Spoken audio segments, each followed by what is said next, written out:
Okay guys, we went over all the measures of center just from a data set. I do want to make you guys aware of how to find some of the measures of center from a dot plot. So if you notice, it's the same data set that we actually used earlier. But now let's just look at the dot plot itself, and then we'll find the median, the mode, and the range, and then we'll talk about some of the stuff that's happening on the dot plot. And yeah, that's it. So let's get to it. So when it comes to the range from a dot plot, what I want you guys to fully understand is that we're going to do the maximum minus the minimum. But what I commonly see kids do is they'll take the range of the number line that they're given. So if I gave you the range of the number line is -1 to 7, they'll say 7 minus -1 equals 8. That's not right. Because if you notice, there's no values. There's no 7 and there's no -1 in this data set. Therefore, that can't be the range of my values. So I need to actually look at my dot plot, look where the values are. So I see there's a value here at 6 and there's a value here at 0. Those are my maximum minimum values that I'm going to use to find the range. So we all know 6 minus 0 is 6. Done. Mode also tends to be really simple on a dot plot because it's going to be your tallest tower. It's your tallest. I mean, it's the one that happens the most frequently. I can see that 2 is my tallest tower. It happens the most often. There's 3 of them. There's only 2 1s, 2 3s. Everything else is less than. So I know my mode is going to be 2. The median on a dot plot can be found by how I did this in the last video. You can do that same thing on the dot plot. So I just kind of go back and forth until I get to the middle. And I can see that both values in the middle are 2, so I know 2 is going to be my median. If it doesn't work out like this, and it becomes between 2 and 3, what I might suggest is to pull these values out and then find the median that way. I want to talk about some characteristics of the dot plot. One thing I want you to notice is how this is a symmetrical shape. Because if you notice, both sides tier up into a mountain type of graph. We would call this symmetrical. If my value was shifted one way versus the other, here, for example,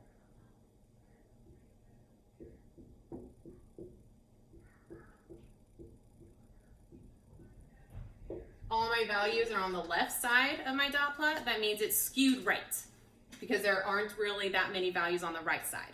The opposite of that is for the other way. If most of my values are on the right side, that means it's skewed left, meaning there's no values on the left side of my dot plot. I also want you to notice this guy way out here. You see how he's not really with the rest of the data? We kind of call him an outlier because he lies outside of the rest of the data. And that's actually pretty straightforward, guys. If you have any questions on any of this, please reach out. Oh, you're right on. Okay, I wanted to do a better job at showing you the different shapes of dot plots. So I quickly drew out some common shapes. Now this top one, the best way to kind of see the shape is to outline what your graph looks like. Like this, I'm outlining. I can see that it tapers up to a mountain-ish, so I know that this is going to be symmetrical because it's mirror images on both sides. This is skewed right because most of the data is on the left.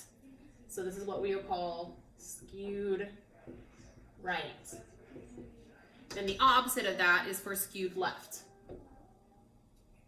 So if you see that most of my data is on the right side, that means that this graph, this dot plot, is skewed left.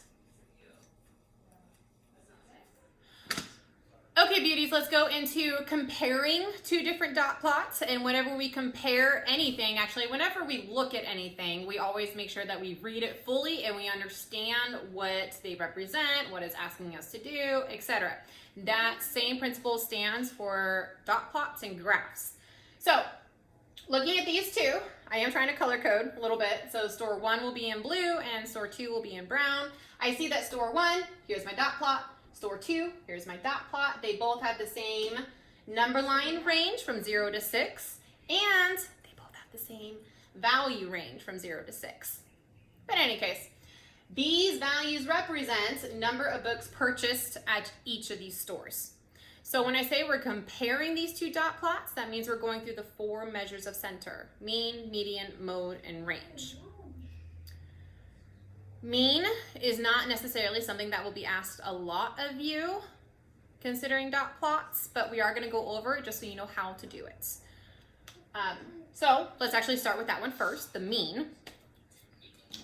Mean is the average, meaning we are going to add all of the values that we see on each dot plot and then divide by how many values there are on the dot plot. Instead of pulling off all the values and adding them together, I kind of just like to look at those towers, because if you remember, each of these dots represents that value. So if I have 2 zeros above the 0, then I'm just going to add 0 plus 0. And I get 0. If I have 3 dots above 1, then I'm going to add 1 plus 1 plus 1, which is 3. Clearly, I can also multiply. We know repeated addition is multiplication. So if I have 5 dots above 2, then 2 times 5 is 10. 3 times 3 is 9, 4 times 1 is 4, 5 times 4 is 20, and 2 times 6 is 12. Now I've got my total sums of each of my towers, and then I'm going to add together all of those sums to get my total amounts. Okay, 0 plus 3 plus 10 plus 9 plus 4 plus 20 plus 12. Try to do it mentally. See if you can.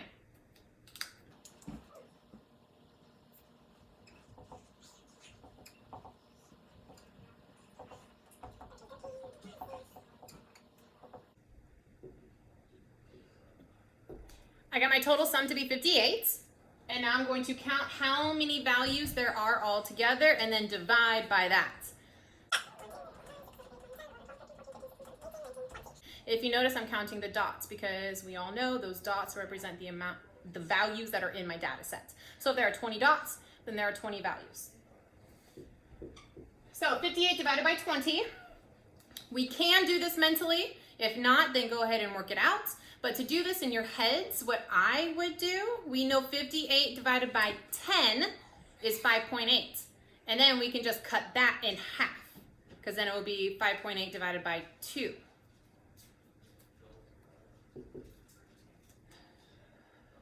What that would look like actually on the fraction is I would cut these both in half to get 10. 58 cut in half is, what, 29, right? So then 29 over 10 comes out to 2.9 as my average. I'm going to do that exact same process with store 2.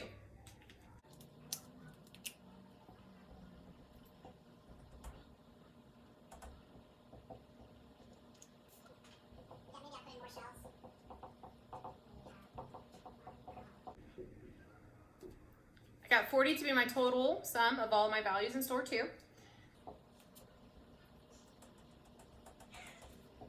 And there are 20 values in the data set of store 2. So I'm doing 40 divided by 20. How many 20s fit into 40? Well, we all know is 2. So comparing these two averages, store 1 does have a larger average of 2.9 than store 2. But also look at the dot plots.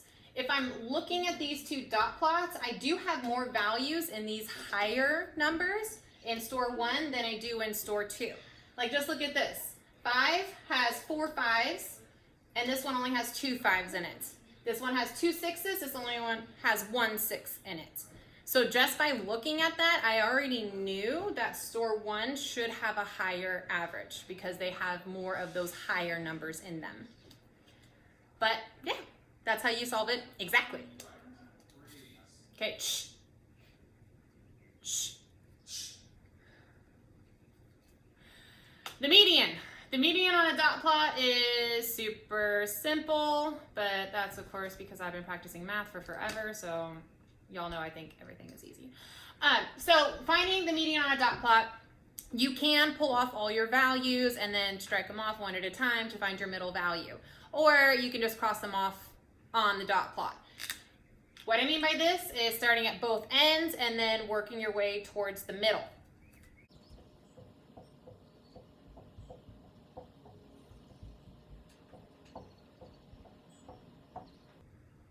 I have two numbers in the middle. I have a 2 and a 3. So since I have 2 and 3 as my middle value, I need to take the average of these two numbers, or I need to find the exact middle value halfway between 2 and 3. So I can do 2 plus 3, which equals 5. 5 divided by 2 is 2.5. Or I can just know in my head that 2.5 is halfway between 2 and 3. So my median for store 1 is 2.5. I'm doing that same thing for store 2. I'm just going to cross them off one at a time until I get to the middle.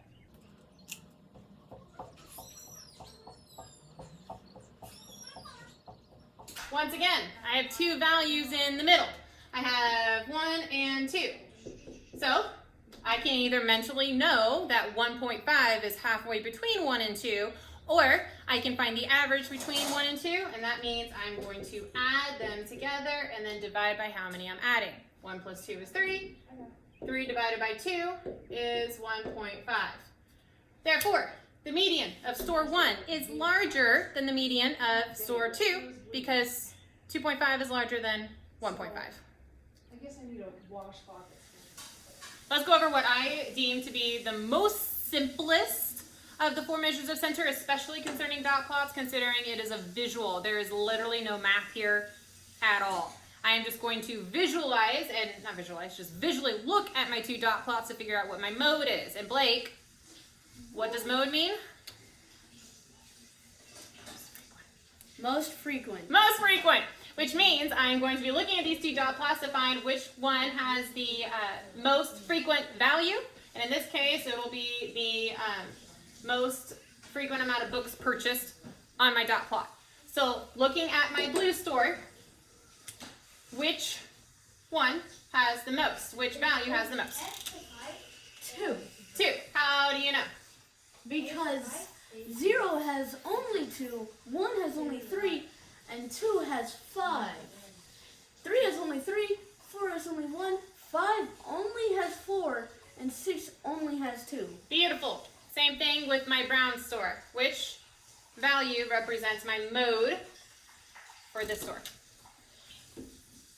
1, because there are 4 on 0, 6 on 1, 2 on 4, 2 on 3, no, 4 on 2, 2 on 3, 1 on 4, 2 on 5, and 1 on 6. Beautiful. So now if I'm comparing these 2 modes, which one's greater? Store 1, Because? because 2 is bigger than 1. Ah, beautiful. High five. Thank you, sir. That's it. Okay, the range is the distance between the maximum and the minimum. So we're going to compare the ranges. When we compare ranges, we just need to keep in mind that we are looking at the values on the number line and not the number line itself. So I see my range of store 1. I have values ranging from 0 to 6. So range equals 6 minus 0, which is 6. Sorry guys, that's like a little off the screen. Store 2, I also have a range of 0 to 6. So range is 6 minus 0, which equals 6. So in this case, my range, there is no greater and there is no range that is less than the other because they are the same. But when it comes to range and comparing the dot plots, the biggest thing that I see my kids do a lot is they like to look at the number line and not the values on the number line. So if there's anything that I can stress about this, it is you need to look at the values and not the number line.